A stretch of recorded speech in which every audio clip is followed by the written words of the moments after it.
అప్పల్ సూరి క్యారెక్టర్లో ఉన్న ఇంకొక మ్యాజిక్ ఏంటంటే ఫస్ట్ హాఫ్కి అప్పల్ సూరి క్యారెక్టర్ ఎండ్ అయింది, కానీ దాని ఇంపాక్ట్ మొత్తం సెకండ్ హాఫ్లో కనిపిస్తుంది. అప్పల్ సూరి వెనక నుంచి నడిపిస్తున్నాడు మొత్తం అన్ని అన్నట్టు ఉంటున్నాడు. చరణ్ హీరో క్యారెక్టర్లో ఉన్న మోటివేషన్ కానివ్వండి, తన గోల్ సెట్ చేసుకునే విధానం కానివ్వండి, ఇదంతా బ్యాక్ బోన్ ఎవరంటే మళ్ళీ అప్పల్ సూరి వస్తాడు. సో ఇంత ఏమంటారు, ఇంత తెలివిగా ఒక స్క్రీన్ ప్లే రాసుకోవడం అన్నది నాకు బుచ్చిబాబులకి ఈ విషయంలో మంచి మార్కులు పడ్డాయి అనిపిస్తుంది. ఒక క్యారెక్టర్ లేకపోయినా దాని ఇంపాక్ట్ ఉండడం అన్నది. ఇప్పుడు అదే అక్కడే డైరెక్టర్ వర్త్ కనపడేది. ఇక్కడ నేను ఇందాక అదే తనని థ్యాంక్ చేసినది ఒకటే, నేను చేసిన క్యారెక్టర్ నాకు చాలా మంచి పేరు వచ్చింది ఓకే, కానీ నువ్వు ఆ లాస్ట్ షాట్ ఏదైతే ఊహించావో అది లేకపోతే మళ్ళీ ఫస్ట్ హాఫ్లో నన్ను మర్చిపోతారు. మళ్ళీ గుర్తు చేసి మళ్ళీ నిలబెట్టావు క్యారెక్టర్ని, పైగా కథకి చాలా అవసరం అది. అది అందుకనే అన్న ఇందాక ప్రోగ్రామ్ పేరే అప్పల్ సూరి టు అప్పల్ వలస అని పెట్టాం. అది అక్కడ నుంచి ఇక్కడికి ట్రావెల్ అప్పల్ వలస వరకు తీసుకెళ్ళావు నన్ను.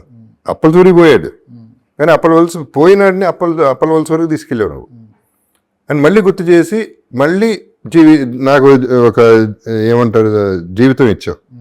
అంటే ఒక అది నాకు తెలుగు రాదు, అంటే ఒక క్యారెక్టర్ ని సస్టైన్ చేయడం అనేది లేకపోయినప్పటికీ కూడా ఆ ఇంపాక్ట్ చివరి వరకు ఉన్నట్టు డిజైన్ చేయడం అనేది. అది ఉన్నట్టు కాదు, ఉంది, అదే కథ. అప్పల్ సూరిదే కదా తీసుకున్న రెస్పాన్సిబిలిటీ, అప్పల్ సూరిదే. అవును, అక్కడి నుంచే కదా తను ఫీల్ అయ్యి తను రియాక్ట్ అయ్యింది. అప్పటిదాకా ఆటకాయతనంగా ఉన్న ఒక మనిషి అక్కడి నుంచి ఫీల్ అవటం మొదలెట్టాడు విపరీతంగా. ఫీల్ అయ్యి అంతవరకు తీసుకెళ్ళాడు సినిమాని కూడా.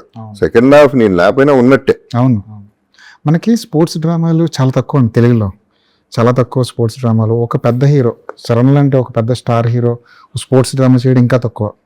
పెద్ద తర్వాత స్పోర్ట్స్ డ్రామాల వైపు మళ్ళీ ఇండస్ట్రీ ఏమైనా చూసే అవకాశం ఉందంట? పెద్ద తర్వాత ఈ ఇంపాక్ట్ తర్వాత పెద్ద హీరోలు స్పోర్ట్స్ డ్రామాలు చేయడానికి ఉందండి. ఇప్పుడు స్పోర్ట్స్ డ్రామా ఎప్పుడు పండుతాయండి, ఎందుకంటే టెన్షన్ ఎప్పుడు time bomb, ticking time bomb అనేది ఒకటి ఉంటుంది. ఇప్పుడు ఆ కాన్సెప్ట్ ఎప్పుడు కూడా టెన్షన్ పెంచుతూ ఉంటుంది. సెకండ్ టక్ టక్ టక్ టక్ టిక్ టిక్ టిక్ టిక్. అలాంటి స్పోర్ట్స్ ఎవరు గెలుస్తాడా లేదా? హీరో గెలుస్తాడు ఓకే, బట్ ఎలా గెలుస్తాడు అనేది ఆ డ్రైవ్ ఉంటుంది. అదొక బ్యూటిఫుల్ డ్రైవ్ అది. సో క్లైమాక్స్ వచ్చేసింది నీకు ఆల్రెడీ. స్పోర్ట్స్ అనగానే క్లైమాక్స్ వచ్చేస్తా అని చేయాలి కూడా. స్పోర్ట్స్ని ఎంకరేజ్ చేస్తూనే ఉండాలి. మీ కబడ్డీ కూడా ఓ రకంగా స్పోర్ట్స్ డ్రామానే. Kabaddi it is. See kabaddi actually దాన్నే హ్యూజ్గా ఇంకో సబ్జెక్ట్ తీసుకొచ్చారు ఎవరు. అది ఇండియా అండ్ పాకిస్తాన్ మధ్యలో కబడ్డీ బార్డర్లో అది దాన్నే ఆ కాన్సెప్ట్నే హ్యూజ్ చేశారు. సో అది కూడా ఎప్పుడు సూపర్ హిట్ అవుతుంది. ఆ కథ కూడా ఉంది నా దగ్గర.